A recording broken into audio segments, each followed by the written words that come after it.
Hey everyone, welcome back to my channel. তো আজকে হলো একটা মেঘলা মেঘলা দিন, শ্রাবণ মাসের সকাল থেকে আকাশ একদম গুমড়ে আছে। আর আজকে আমার কাছে খুব স্পেশাল একটা দিন। কিসের জন্য স্পেশাল সেটা নয় একটু পরেই বলছি, তার আগে চলো বাইরের এই সুন্দর মেঘলা ওয়েদারটা আমার সাথে তোমরাও একটু এনজয় করো। আমি তো এর আগেই অনেকবার বলেছি মেঘলা ওয়েদার, বৃষ্টি এগুলো আমার বড্ড প্রিয়। হয়তো আমি বর্ষাকাল জন্মেছি বলেই বর্ষাকাল আমার এত ভালো লাগে। অনেকে হয়তো বলে যে আমার মাথায় ছাদ আছে, হয়তো ঘরে বাড়িতে জল ঢুকে যাওয়ার ওই চিন্তাটা নেই বলেই নাকি আমার বর্ষাকাল এত ভালো লাগে। জানি না এই কথাটা সত্যি কি মিথ্যে। আজকে সকালবেলা জানো তো, আমি বারাসাতে একটা ফুলের মার্কেট আছে, সেখানে গেছিলাম। আর এক গুচ্ছ গোলাপ নিয়ে এসেছি। আর তারপর সেগুলোকে বাড়িতে এনে ডান্ডাগুলো কেটে একটা গ্লাসে ভালো করে রেখে দিলাম। আমি তোমাদেরকে বারাসাতের ওই ফুলের মার্কেটটা একদিন না ঘুরিয়ে দেখাবো। বেশ সস্তায় ফুল পাওয়া যায়।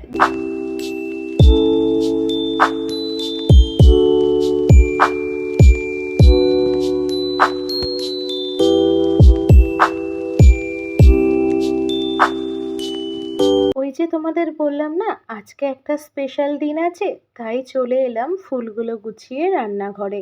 প্রথমেই দুধটা জাল বসিয়ে দিলাম, আর তার সাথে কিছুটা গোবিন্দভোগ চাল ভালো করে ধুয়ে কিছু সময়ের জন্য ভিজিয়ে রেখে দেব। তারপর দুধটা ভালো করে জাল করে নেব। আর আমার কাছে যেহেতু এই মুহূর্তে কনডেন্স মিল্ক নেই, তো সেই জন্য আমি কিছুটা দুধ একটা কাপে তুলে নিয়ে তার মধ্যে ওই 2 থেকে 3 চামচ মতন গুঁড়ো দুধ মিশিয়ে দেব। এতে না ওই কনডেন্স মিল্কের মতন একটা থকথকে ব্যাটার তৈরি হয়। আর লাস্টে এটা দিয়ে দিলে কিছুটা কনডেন্স মিল্কের মতোই কাজ করে। দুধটা ভালো করে জাল হবার জন্য আপাতত অপেক্ষা করব। তারপর দুধটা জাল হয়ে গেলে ওর মধ্যে ভেজানো চালটা দিয়ে ভালো করে যতক্ষণ না চালটা সেদ্ধ হয় অপেক্ষা করব। আর তারপর চালটা সেদ্ধ হয়ে গেলে দিয়ে দেব পরিমাণ মতো চিনি। বুঝতেই পারছো আমি কি বানাচ্ছি। আমি পায়েসে মিষ্টি খুব সামান্য পছন্দ করি। কিটকিটানো মিষ্টি আমার না একেবারে ভালো লাগে না, তাই হালকা মিষ্টির ওপরেই পায়েসটা করলাম। তারপর ওই যখন চালটা সেদ্ধ হয়ে যাবে তখন ওই যে গুঁড়ো দুধের সাথে লিকুইড দুধ মিশিয়ে রেখেছিলাম সেইটা দিয়ে দিলাম। আর লাস্টে কিছু কাজু কিশমিশ কুচিয়ে দিয়ে দিলাম। বাপরে, কাজু কিশমিশের যা দাম, কুচিয়ে দেওয়া ছাড়া উপায় নেই। তারপর নিয়ে নিলাম একটা মিক্সির কোটো, তাতে দিয়ে দিলাম লঙ্কা, টমেটো, কিছুটা পরিমাণ চালমগজ, আর তার সাথে দিয়ে দেব লবণ, হলুদ, লঙ্কার গুঁড়ো, আর কিছুটা ওই কুচি কুচি করে কাটা আদা। এই সমস্ত কিছুকে দিয়ে একটা ভালো করে পেস্ট বানিয়ে নেব। আমি সর্ষের তেল কড়াইয়ে গরম করে তার মধ্যে কাঁচা লঙ্কা আর কিছুটা লবঙ্গ, জিরে, দারচিনি দিয়ে দিলাম। তার মধ্যে কুচি কুচি করে কাটা আলুগুলো দিয়ে লবণ দিয়ে ভালো করে ভেজে নেব। আর তারপর কড়াই দিয়ে দিলাম পনির। হ্যাঁ, আমি করছি আলু পনিরের তরকারি। তো সেই জন্য পনিরটা না হালকা করে একটু ভেজে নিলে তারপর ঝোলে দিলে খেতে আমার তো মনে হয় একটু বেশিই টেস্টি হয়। তাই একটু পনিরটা হালকা করে ভেজে তুলে ওই তেলের ওপরে বেটে রাখা মশলা, তার সাথে জিরে ধনের গুঁড়ো, আর আমি তো সবসময় মিষ্টির জন্য নকুলদানা, বাতাসা, গুড় এই সমস্ত কিছুই ইউজ করি। তো একটু নকুলদানা দিয়ে তারপর আলুটা ভালো করে কষিয়ে জল ঢেলে দিলাম। জলটা ফুটে উঠলে ওই সমস্ত পনিরগুলোকে ছেড়ে দিলাম।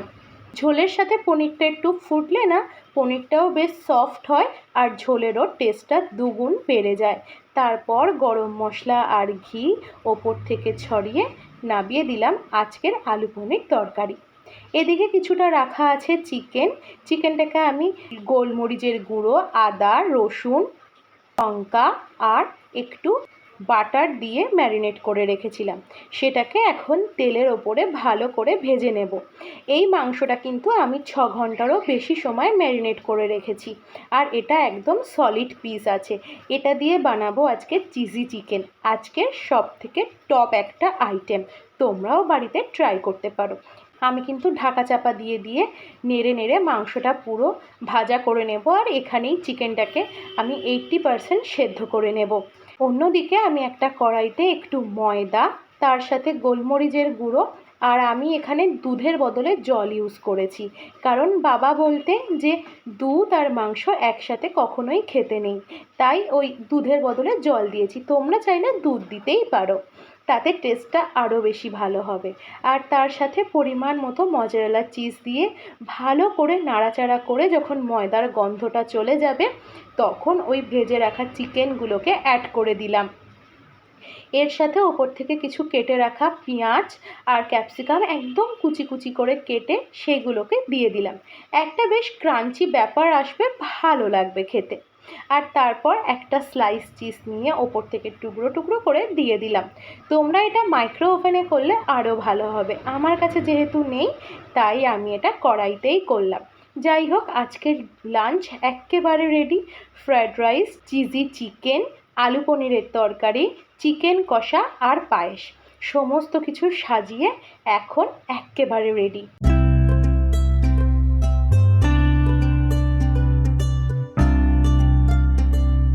তো চলো এবারে কেক কাটিংয়ের পালা।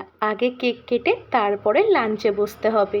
তো কেক আর নিশ্চয়ই পায়েসে তোমরা বুঝেই গেছো। চলো এবার কেক কাটিং আর পায়েস দিয়ে আজকের বার্থডেটা সেলিব্রেশন করা যাক।